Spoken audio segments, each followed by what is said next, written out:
Big brother, Big Juke, went on live and basically clowning young Dolph, man, and basically telling, uh, if if you don't want to up your bag, come sign the CMG. Nah, y'all collected souls or whatever. I ain't with it. No, bro. But this shit. When Yo Gotti's brother, Big Juke, got gunned down outside that Memphis funeral in January 2024, the city went into shock. The streets lit up instantly. Everybody was pointing fingers at Young's crew, whispering about revenge, betrayal, and payback. But things took a wild twist when rumors started linking Moneybagg Yo to the hit. Could CMG's biggest name really have turned on his own blood? What part did he actually play? Let's break this whole thing down right now. That freezing January morning shook Memphis to the core. When word spread the Big Juke, real name Anthony Mims, had been taken out, it felt like the entire hip-hop world stopped breathing for a second. Memphis, Tennessee, a city already scarred by too much rap beef and bloodshed, got hit with another heartbreak that had everyone's head spinning. According to police, this wasn't some random shooting. This was a targeted hit. Cold, calculated setup carried out with precision. Nothing about it screamed coincidence. It was organized, clean, and brutal, leaving the whole community stunned and the rap game buzzing with unanswered questions. Now here's what you gotta understand. Big Juke wasn't just Yo Gotti's older brother. He was a key figure moving powerfully behind the curtain. He played a major role inside Collective Music Group, a powerhouse label that runs Memphis rap like a business empire. Juke wasn't about cameras or clout. He was the man handling serious moves, keeping the operation tight and the artists winning. He was the one discovering raw talent, building connections, and making sure CMG stayed on top. Moneybagg Yo, Black Youngster, and Glorilla, yeah, Big Juke had a hand in all of their success. His guidance and hustle were all over their come-ups. He didn't crave fame like his brother Gotti. Best believe, Big Juke was the boss, moving pieces from the shadows, shaping the entire sound and style of Memphis rap. So here's where it all went down. On that Saturday afternoon, January 13th, 2024, Big Juke showed up to what was supposed to be a peaceful event, a funeral for a local man named Eric E. But what should have been a quiet farewell turned into something nobody saw coming. The scene was set at Allen's Perennial Restaurant and Event Center. Everybody pulled up to pay their respects, to mourn, to show love to the community. It was supposed to be one of those rare moments when the streets put differences aside, when peace actually had a chance, but the ops clearly had other plans. What went down next flipped that whole event into pure chaos, turning the spot into an active crime scene that both the feds and Memphis PD are still trying to piece together. Word spread fast, and early reports from Memphis PD painted a brutal picture. Witnesses said multiple gunshots erupted out of nowhere while Big Juke was standing outside the venue. This wasn't some random drive-by. Nah, this was targeted. The shooters came ready, locked in with a mission, and the cops made it crystal clear from the start. This was a hit job, no question about it. These guys weren't playing around. They pulled up bold, right in broad daylight, and unleashed fire without hesitation. That kind of fearlessness, that's what tells you this wasn't the work of amateurs. Big Juke took multiple hits, the gunfire tearing through the air as people scrambled for cover. Another man who was with him that day also got caught in the crossfire. He was badly injured but managed to survive, clinging to life in critical condition. Sadly, for Big Juke, there was no coming back, no miracle. He was rushed to the hospital, but the damage was too deep. Not long after, doctors confirmed what no one wanted to hear. Anthony Big Juke Mims was gone. The entire CMG camp, his family, and the whole Memphis music scene was shattered, struggling to process the loss of a man who meant so much to so many. And this is where things start getting murky. Memphis PD quickly dropped surveillance photos showing what they believed to be the getaway ride, a white Ford Explorer. Witnesses who were there that day all said the same thing. They saw that white truck speeding off from Perennial right after the shots rang out. The streets were buzzing, theories flying everywhere, and the hunt for answers had just begun. Man, hey y'all, I'm finna start a GoFundMe, man, cause I know a lot of you rap up out here, man. Can't do no shows. Ain't saved no money. So guess what? I'm gonna come say today. I'm gonna come pay you rent if y'all got somewhere to stay. The police dropped those surveillance pics hoping someone, anyone, would recognize that vehicle or step forward with a clue to help find the shooters. But here's the major issue that's been haunting this case since day one. The ride in the footage had no visible license plate, no stickers, no dents, nothing that could help track it down. It was like the car just appeared out of nowhere and vanished into thin air. And this is where things get real frustrating. As of August 2025, more than a year and a half since Big Juke was taken out in cold blood, the Memphis Police Department still hasn't named a single suspect. No arrests, no public leads, nobody officially questioned that we know of. The case has just been labeled as ongoing, but for anyone watching from the outside, it feels like this investigation hit a dead end. They've kept pushing out those public calls for tips, telling folks to contact Crime Stoppers at 901-528-CASH if they knew anything, and promising total anonymity. But even with all that, the streets stayed silent. Nobody's talking, nobody's snitching, and nobody's stepping forward. Memphis knows how tight the code runs out there. People keep their mouths shut when the stakes are this high. Fast forward to early 2026, and if you try to look up updates on Big Juke's case, you'll find absolutely nothing new. No breakthroughs, no suspects, no justice, just silence. It's like another tragedy added to that long, painful list of unsolved cases haunting Memphis hip-hop. It's a heavy reminder of how fast a headline fades when the killers don't get caught. But here's the thing. When law enforcement's got no answers and the case starts collecting dust, that empty space gets filled real quick. In this era of non-stop social media talk, a vacuum like that becomes fuel for wild speculation. Gotti brother, People Big online Juke, can't help went themselves. on They live start and building stories, basically connecting clowning dots that young might Dolph, not even man, and exist. basically And telling, before long, the truth gets if you buried under if you don't rumors and want to fake up your narratives. bag, come sign the And that's CMG. exactly what went Nah, y'all down after collecting Big souls or Juke whatever. got hit. I ain't The streets with it. started buzzing with wild Bro. talk. But this Social shit media sad. feeds were lit with theories, and everyone suddenly had their own version of what really happened. From TikTok clips to Reddit threads, people couldn't stop talking, turning tragedy into viral gossip. And that's where this story starts taking a darker, messier turn.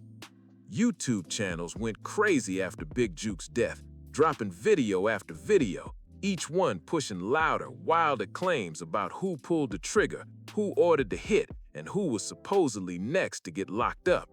Every new upload had a different exclusive, with creators racing to outdo each other with shocking titles and wild storylines. Some of these theories at least had some connection to the long-running beefs and street rivalries that have been boiling in Memphis rap for years. There's real tension and history behind a lot of those names, old grudges, broken deals, and loyalty lines that got blurred. But let's be real, most of those videos were straight clickbait. They weren't about finding truth or justice. They were built to rack up views, stir drama, and keep fans glued to the chaos. To really understand why this case turned into a breeding ground for rumors and why certain names got dragged into it so fast, you gotta look deeper into the Memphis rap scene itself, where business, loyalty, and street politics all mixed together like fire waiting for a spark. You gotta see the full picture to really get what was brewing in Memphis hip-hop long before Big Juke got taken out. This wasn't some random peaceful city where everyone was suddenly shocked. Nah, this was the next chapter in a long-running saga filled with tension, street beef, and heartbreak that had been tearing through Memphis for nearly a decade. What once made Memphis special, its raw, authentic storytelling, started morphing into something darker. The same streets that birthed legends were now soaked in real-life violence tied to the very music that made the city famous. The rap scene wasn't just about bars anymore. It had turned into a battlefield. Since around 2021, Memphis had seen over a dozen violent incidents linked to rap beefs, real shootings, real losses, and real consequences. The line between art and reality got blurred fast, and rappers were finding themselves living out the same struggles they once only rapped about. It wasn't just about dropping diss tracks or throwing shade on Instagram. This was actual street warfare playing out in real time. He labeled himself as the king of Memphis, and we both from Memphis. I just took over the city of Memphis, came through with that new wave, new. The tension between Yo Gotti's collective music group and the late young Dolph's paper route empire ran way deeper than music. This wasn't about who ruled Memphis or dropped the hottest tracks. This was personal, dangerous, and deadly. This sparked years of street drama that left a trail of loss across the city. Young Dolph, born Adolph Thornton Jr., was a Memphis legend who built his own independent empire with paper route, never signing to anyone, and proving he could make millions on his own. But on November 17, 2021, tragedy struck when Dolph was gunned down in broad daylight while buying cookies at Makeda's homemade butter cookies. Surveillance footage caught two shooters rushing in and firing, ending the life of one of Memphis's most respected artists. Years later, during court hearings in 2024 and 2025, shocking claims surfaced. Prosecutors and witnesses, including one of the accused gunmen, Cornelius Smith, testified that Big Juke had allegedly offered a $100,000 bounty on Dolph's head. They claim he worked through a middleman named Hernandez Governor, coordinating the hit and moving money tied to earlier failed attempts on Dolph's crew, including one man known as Paper Route Wu. Phone records were even shown in court linking communication between those names around the time of the murder, leaving the streets wondering if this feud had come full circle. In court, the story painted Big Juke as a key player in the long-running feud between Yo Gotti and Young Dolph, someone who allegedly helped push the beef beyond music and social media into real-life violence. And I was in Atlanta, you know what I'm saying? I was in Atlanta like the whole week doing it. Yeah. You know what I'm saying? Back and forth to Atlanta to Memphis. And that's when you could really make your best work, right? It's like, I always feel like it, you know, it's never, sometimes it is, but a lot of times it's not that first tape you putting out when you like shifting all your money towards it. It's like when you got that complete access to the stoop. Exactly. It's like, yo, I could pull up, I can stay there for as long as I want to, and like really, you know what I'm saying? I don't gotta worry about going to work tomorrow. Yeah. You know what I'm saying? This is my job, you know what I'm saying? So like, you gotta have this set in your head, like. And I feel like you could hear that in the latest joint where it's like, this is 100% like what I want to do, how I'm doing it. You know what I'm saying? This how I'm giving it to you all the way raw. You know what I'm saying? You gonna Straight feel like it that. or not? You know what I'm saying? So let's talk about that Heartless a little more. So you said that you lost friendships and relationships just being on the road.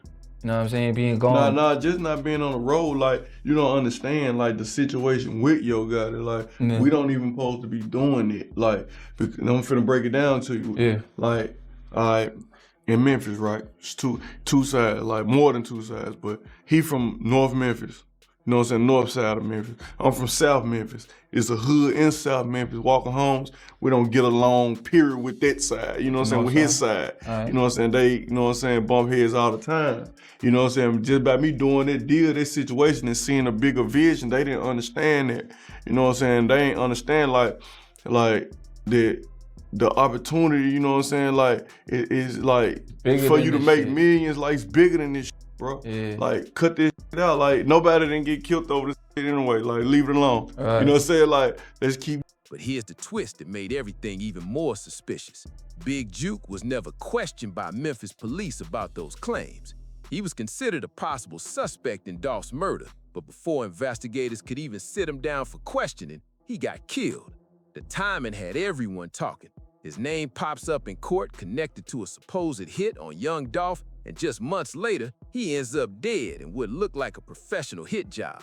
It was too close to ignore. The internet exploded instantly. Within hours of the news breaking, rumors flooded every platform. YouTube, Twitter, now X, Instagram, everybody had a theory. And one name kept popping up again and again, Moneybagg Yo. Now let's keep it real.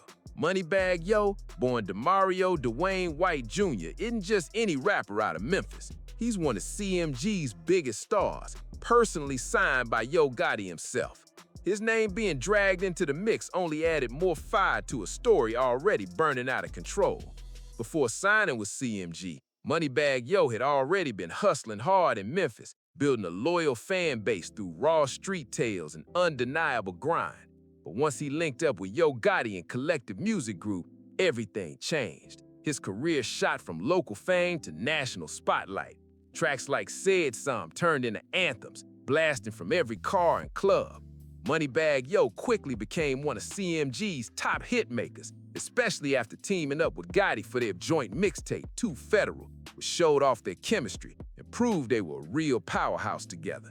Moneybagg was always seen as family, tight with both Yo Gotti and Big Juke, and often spoke about how much they helped him navigate the rap game. So when Big Juke got killed, he mourned publicly, just like the rest of CMG, showing love and heartbreak over the loss. But the internet had other ideas. Almost right after the news broke, wild YouTube videos started flooding the feed, titles claiming Moneybagg Yo indicted for Big Juke's murder, or Moneybagg Yo set up Yo Gotti's brother. Some even allege he had ties to the getaway car, or that there was snake business inside CMG. None of it confirmed, but the rumors were spreading fast. These weren't just small YouTube pages spreading wild talk. Some of these videos pulled in hundreds of thousands of views, blasting rumors to massive audiences who took them as facts. Comment sections went insane, with fans arguing, building wild theories about Moneybagg Yo's supposed motives, and repeating those claims like they were confirmed truth. But here's the reality. Official police records, court filings, and statements from credible news outlets like the Commercial Appeal show zero mention of Moneybagg Yo being arrested, questioned, or named in Big Juke's case. Not one legit source has tied him to the murder in any way. These stories were born out of pure internet chaos, a mix of speculation, clout chasing, and the distrust that always follows an unsolved case in the hip-hop world. And in Memphis, where the streets talk heavy, those whispers grow fast. To see why his name even got pulled into this mess, you gotta understand how deep Memphis street politics run and how tightly they're connected to the rap game. Moneybagg Yo himself has spoken on it, keeping it real about how the city stays divided by neighborhoods and territorial lines. So they almost looking like, yo, you with the ops. No, yeah, man. that's exactly. Other side, over there. I bet. Like my nigga, like I got a chance to make $1 million, it's bro. cool. Like, you gonna look at me like that? Cool. You wanna know my anyway? This wasn't some rumor cooked up in a barbershop or random social media gossip. This was sworn testimony delivered in a real courtroom, backed by phone logs, witness statements, and physical evidence that tied several names to the same dark chain of events. One of the men accused of being a shooter in young Dolph's 2021 murder, Cornelius Smith, testified under oath that he had allegedly received money directly from Big Juke for previous failed attempts on members of Dolph's crew. One of those failed hits reportedly targeted a man known as Paper Route Wu, a close associate of Dolph's and a key member of the Paper Route empire. That testimony painted a chilling picture of Big Juke as more than just a businessman or label executive. According to what was said in court, he was allegedly a key strategist, someone who helped turn the long-running tension between CMG and PRE into real-life violence. Witnesses described how Hernandez Gavin, another major figure in the case, was allegedly used as a middleman, coordinating the plans, setting up payments, and making sure everything stayed far enough removed from Juke to keep his name clean. Then came the twist that shook everyone following the case. Hernandez Gavin was acquitted in August 2025, found not guilty of organizing young Dolph's killing. It was a huge development in the ongoing saga, but even with that verdict, the allegations about Big Juke's supposed role didn't just vanish. Those claims stayed part of the public record, fueling endless debates in the streets and online. And here's what made things even more suspicious. Big Juke was murdered in January 2024, right as the Dolph trials were heating up and these explosive details were making headlines across Memphis. His name had just started circulating in court testimony, and before police could ever formally question him about it, he was killed in what authorities described as a professional hit. The timing felt too perfect to be a coincidence, and it sent the city into overdrive with theories and speculation. The most widely accepted theory, based on the available evidence and witness statements, is that Big Juke's murder was retaliation, a revenge move by individuals connected to young Dolph's circle, angry over his alleged role in ordering the hit on Dolph. While nothing has been confirmed by law enforcement, this explanation lines up almost perfectly with the timeline, the witness claims, and the sudden silence that followed his death. It's a tragic, haunting cycle of violence, one that shows just how deep and dangerous the Memphis hip-hop wars had really become. Everything about this theory lines up. It fits the motive, the timeline, and the pattern of retaliatory violence that's haunted Memphis hip-hop for years. Still, even with all the supporting evidence, it's important to note that this remains unproven in court. The Memphis Police Department has not confirmed any motive, named suspects, or made arrests connected to Big Juke's murder. Officially, the case is still unsolved, and without arrests or convictions, no one can say for sure who was responsible. There are a few other theories floating around, but none carry the same weight. Some believe Big Juke's murder might have been unrelated street drama or a personal dispute outside the music scene. Memphis, sadly, sees high rates of targeted shootings, and not all are tied to rap beefs. Still, given Big Juke's role in CMG, the timing of his death, and the young Dolph trial revelations, most people close to the situation see retaliation as the far more convincing explanation. Now, to understand the difference between rumors and reality, let's look at Moneybagg Yo's actual record with law enforcement. His most documented encounter came on March 13, 2016, when Tipton County Sheriff's deputies raided his CD release party at the old Maserati Club in Mason, Tennessee. Authorities were targeting illegal activity, gang presence, and parole violations, leading to 28 arrests, including Moneybagg Yo, on drug and weapons charges. Sheriff seized 10 loaded firearms, a .223 rifle, a 9mm submachine gun, a bulletproof vest, and cash. Several attendees were linked to known gangs, but nothing from that night connected Moneybagg Yo or CMG to any murder or organized violence. Moneybagg Yo bonded out fast after that 2016 arrest and even posted photos on Facebook celebrating, showing he wasn't stressing it. No major court outcomes were ever reported, suggesting the charges didn't stick or were quietly resolved. This happened early in his rise, before his CMG fame, and it was unusual for artists coming from rough environments where that kind of heat was common. Then, in August 2017, things got serious. Moneybagg Yo was traveling in a black Sprinter van to a show in Newark, New Jersey, when gunfire erupted at a turnpike rest stop.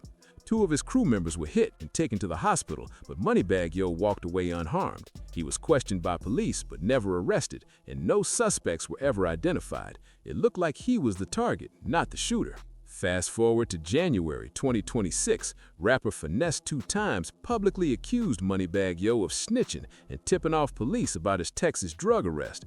But those claims had zero proof behind them, no evidence, no paperwork, and no charges filed against Moneybagg Yo.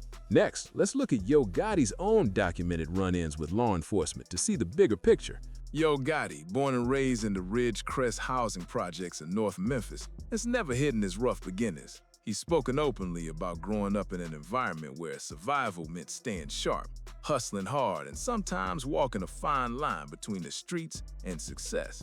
Gotti has mentioned having early convictions tied to assault and weapons charges, though the details remain mostly vague. Still, one major public case from his past stands out. On November 29, 2010, outside the popular Level 2 nightclub in Memphis, a heated argument between Gotti and another local rapper, OG Boo Dirty, spiraled into chaos. What started as words quickly turned into gunfire. 6 people were shot that night, hitting the wrist, ankle, shoulder, and other areas. The situation made headlines across Memphis.